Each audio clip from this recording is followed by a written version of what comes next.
Hello, my name is Scott Hafemann, and I am the retired and currently honorary reader of New Testament at the Divinity School, the University of St. Andrews in Scotland, which is called St. Mary's College. And I'm actually particularly thrilled to be with you today because I had the great honor of being the first holder of the Gerald Hawthorne Chair in New Testament Koine Exegesis at Wheaton from 1995 to 2004. So I feel today like I'm coming home after a long vacation.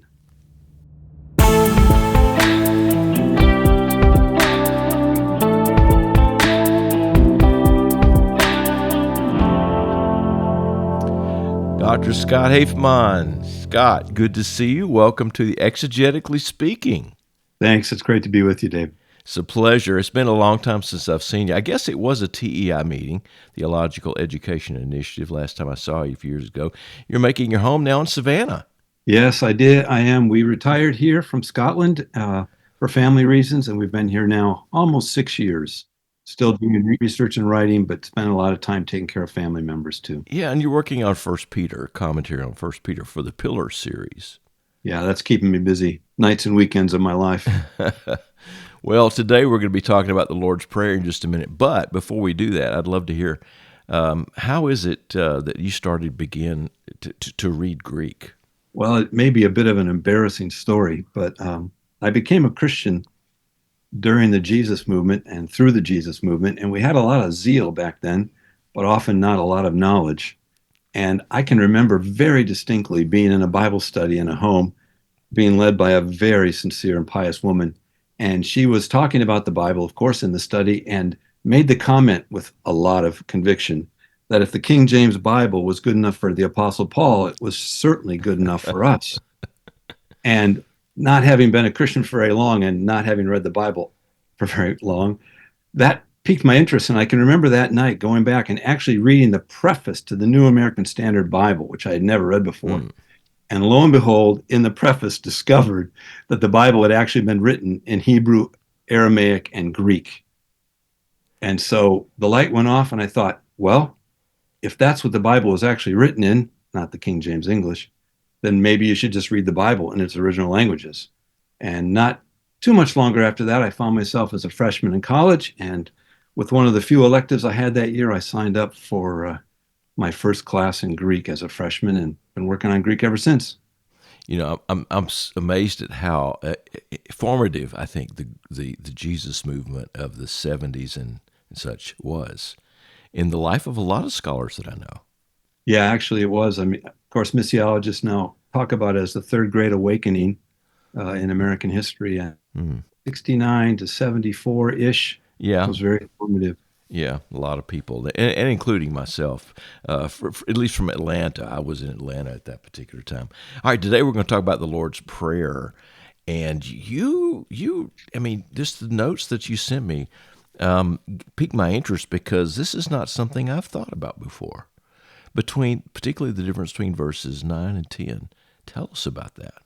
Yeah, well, thanks. The reason why I'm so convinced that reading Greek and Hebrew and Aramaic, of course, as well, is so crucial for our life as believers and for the life of the church is because after I began studying Greek, I soon realized that every translation is a commentary in disguise. Mm-hmm.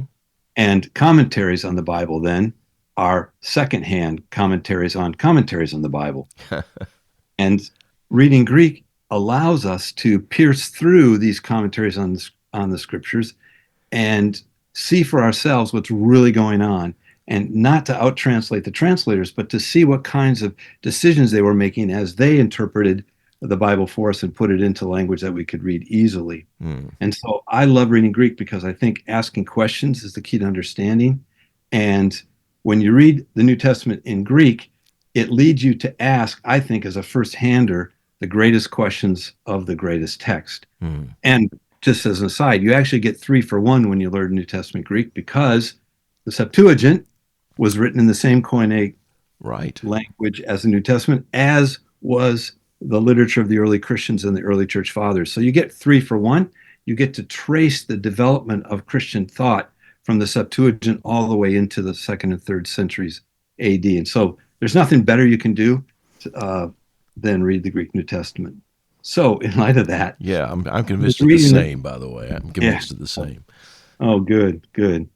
Um, so one day I was just reading the Lord's Prayer in Greek, of course, and noticed that it starts out with the first petition, Our Father who is in the heavens, plural, Mm, right? Let your kingdom come, let your will be done, as in heaven, singular, also upon the earth. And I thought, well, that's interesting. Why does it move from the plural, mm, heavens, our Father who is in the heavens, to the singular, let your will be done on earth as is in heaven? yes. And of course, that's a question I never would have asked based on every English translation known to humanity. They all render both sentences as singulars. Our Father who art in heaven, it's the classic way it's translated. Uh-huh. Hallowed be your name, your kingdom come, your will be done on earth as it is in heaven. Yes. So it sounds like if you're just reading the English text, that both passages are singular references to heaven, when actually in the Greek text they're not. It's heavens and heaven. So what do you So that, think what do you think, Scott, yeah, is the significance of that? I mean, yeah. what's the payoff? Yeah, that's what got me going, trying to figure out what's going on. Right. Especially because I knew that in the Hebrew Bible, in the Old Testament, what we translate as the singular heaven is always plural. Mm, It occurs, I don't know, 570 some times in Hebrew. Every single time it's heavens, plural. It's never in the singular. mm, And that finds its origin as early as Genesis 1:1 following. In the beginning, God created the heavens and the earth. right.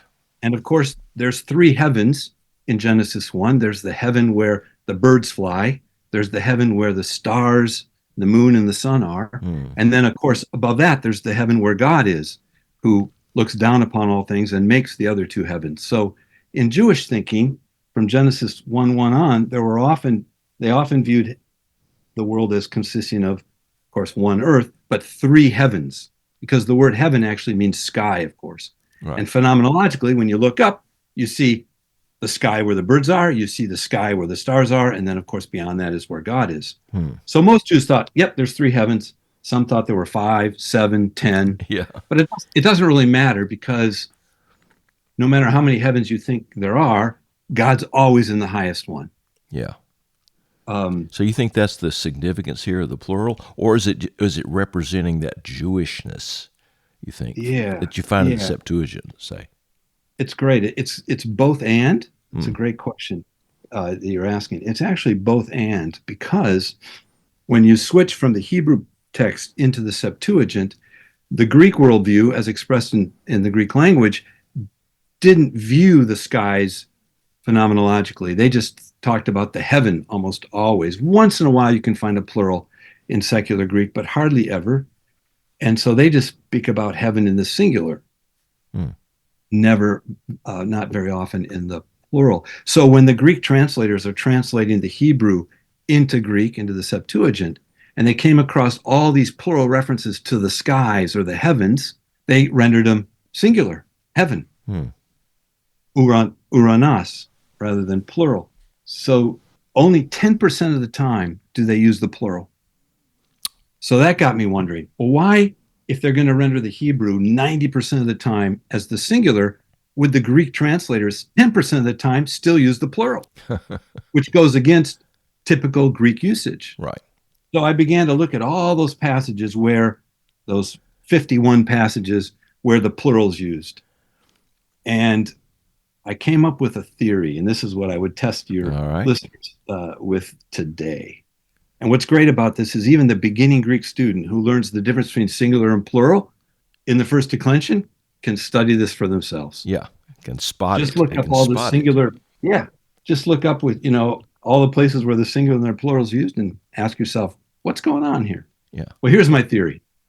My theory is that whenever an author intentionally uses the plural over against the singular, in other words, they're not doing it just for stylistic variety or because they just made a mistake or something. But you can tell by in the document that they use the plural rarely and almost always using the singular, but then intentionally using the plural in certain contexts. It becomes clear in my reading, at least, of it, that the singular is used whenever they want to contrast God's location, if you will, the place where he lives or dwells Mm. in his perfection and uncontested sovereignty, with the earth or any other created being or circumstance. Because Ah. God is in the heaven singular, i.e., he rules over all from above. Sometimes he's even called the Most High, Mm-hmm. right? Mm-hmm. Because in the ancient world, the more powerful the king, the higher the mountain, because you always Right. build your fortress on top of the mountain, right? Right. To defend it. Well, if God's King of Kings and Lord of Lords, then his palace, his dwelling place has to be the highest of all, above Mm. all mountains. And so when the singular is used in contrast to the plural, I think it's the place of God's dwelling in its perfection and uncontested sovereignty. When the plural is used intentionally, it then refers to the exercise of that sovereignty. So we're Ah. no longer talking about the location, but we're talking about the exercise of God's character as the sovereign ruler over all created beings or any other circumstance that may be going on providentially in the world. Ah. So Okay. that was my theory. Location singular, exercise of sovereignty plural. So I then I like it. decided I like I it. got it from the Old Testament, right? Reading all these 50 passages. Got it from a good source. Yeah. So then I went to the New Testament and looked at Matthew, since Matthew is the one who provides for us the Lord's Prayer, to see if that distinction held up. And lo and behold, I think it does, because Matthew is especially helpful in this regard, since he's so Jewish in his orientation. Mm-hmm. He's using the Old Testament, the first verse to the last verse of his gospel. And I think if you look at all the uses of heaven, you'll see that the alternation between singular and plural fits my theory exactly. So if we go back to the Lord's Prayer and bring Ah. my theory there, Yep. I think what the Lord's Prayer is saying is something like this: Our Father, who dwells in the heavens, Mm. i.e., is always exercising his sovereign rule over all things. Mm-hmm. Let your name be hallowed as the sovereign one. So then, let your kingdom come, let your will be done as it is in heaven, the place where you dwell in uncontested sovereignty, as also upon the earth. And so I the like it. first Yeah. the first line is saying, Our Father, you're the loving one, you're committed to us covenantally. Mm. Father evokes his loving commitment to us. In the heavens, evokes his sovereign rule. So, Lord, as our loving Father, exercise your sovereign rule over our lives. And in so doing, let your character, your name be hallowed. And what will that exercise look like? It will look like your will being done on the earth, just as it is in the place where you dwell, Wow. the place of heaven. It's your uncontested sovereignty. Wow. That's a I'm great sorry. reading of those texts. Oh, well, thanks. Yeah. I wish, therefore, that our English translations wouldn't have blended out the difference between the singular and the plural in the Lord's Prayer, Mm. but they do that all over the place. Um, Yes, the very nature, it seems to me, Scott, of yeah, translation, it has to at some yes, point flatten things out. I mean, yes, here it's flattening out the heavens in a way into yes, one kind of exactly. thing, as opposed to the extension of the heavens into everything. That's right. Lord, our Father who is sovereign in the heavens, kind of thing. Yeah, And then wow, that's exactly. very interesting. Well, that's a great reading, and that's a great, hopefully, inspiration for somebody out there who's preaching, thinking about the Lord's Prayer on this day and in other times. And Scott, we look forward to having you back here on Exegetically Speaking. Thanks. Anytime you want me to speak exegetically, give me a call. It was great to see Scott Hafemann again. As people say these days, it's been a minute. What a great reading, too, of the Lord's Prayer. I had not thought about that distinction between the singular and the plural of Uranus. Now, we're glad you're here and along for the ride with Season 6 of Exegetically Speaking. We have great guests and insights coming your way. Stay with us. Now, it's your turn to study Greek. Wheaton is the best place. Now, just think of it. Wheaton, best place. They've got the faculty, the program, the setting, the students. It is the best place that you can go to study biblical languages, whether Greek or Hebrew. Thanks to Mr. Phil Keggy for our music. Thanks to our Wheaton-based team who brings us this podcast week by week. Until next time, I'm David Capes. Thanks for listening.